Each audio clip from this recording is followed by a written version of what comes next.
time and coming to the stage. Please give it up for Hannah MacCormack. Say hello to Hannah!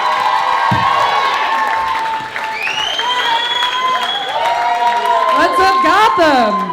It's my first time here. It's actually also my half birthday, so thank you. Yeah, you guys can leave the gifts by the door. There's someone collecting them. So I'm 25 and a half. And I've never had a boyfriend. It's not a joke, it's just sad, yeah. Oh, feel bad for me. And I know you're probably wondering, like, how could that be? Like, what could possibly be wrong with this hilarious, lukewarm piece of ass up here? And don't worry, you're about to find out. For starters, I went to Catholic school my whole life. Yeah, everyone there was just like me. From a nice, Jesus-loving white family with a dog running around the backyard and a closeted gay dad screwing twinks on the weekends. I'm proud of my dad for coming out, I really am. I can't imagine how hard that must have been for him after 20 years having to tell my brother and I that our gaydar has been completely off. But what a way to teach your kids not to lie, right? Like, listen, kids, one time I lied, and I got so caught up in that lie that you both exist now. I still love my dad the same, of course I do, he's my dad, but now he's just got others calling him daddy too, and it gets a little confusing. It has been an adjustment, that's for sure. Like, now I've had to come to accept that my dad has a bigger collection of dick pics than I do. I don't know that for sure, but I only have one on my phone and he's in it. It's not his dick, it's a photo of us with Donald Trump. Did I mention he's also a Republican? It was pre-election and I was just in my big apprentice phase, so middle school was a weird time. But in my heart, I'm still a nice Catholic schoolgirl. Growing up, I always really looked up to Mary Magdalene. If you don't know who that is, the Bible called her a prostitute, but I always like to think of her as more of an entrepreneur, a real girl boss for her time. Like, so what? She didn't give birth to Jesus like that other Mary.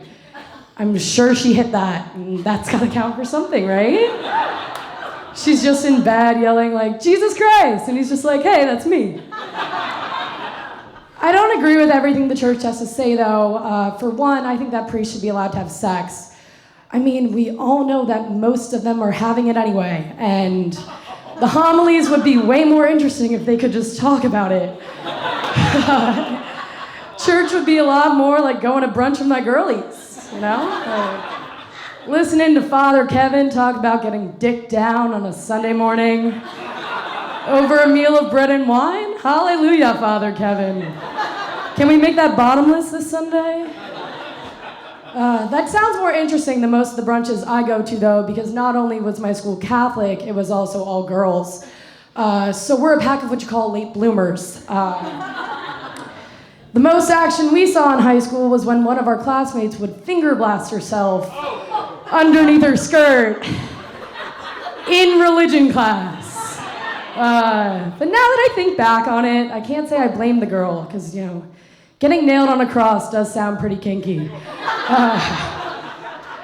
And then I went to college, and every girl on my floor was Jewish, so it was the diverse college experience I had always dreamed of.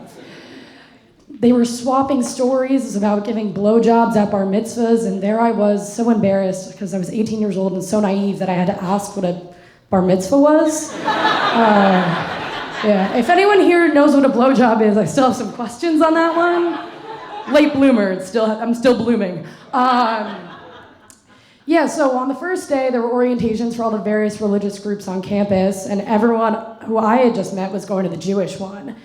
And I was the only God squatter in sight, so I had no choice but to just pack up my 16 years of Catholic education and jump aboard the Jew train. Not that kind of train.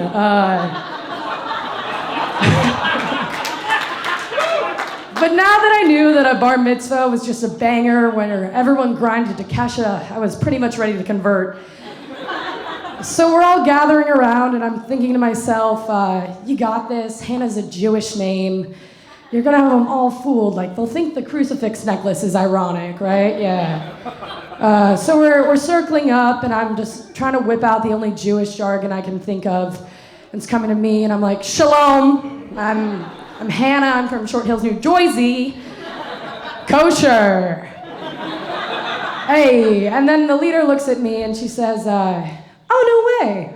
What synagogue do you go to?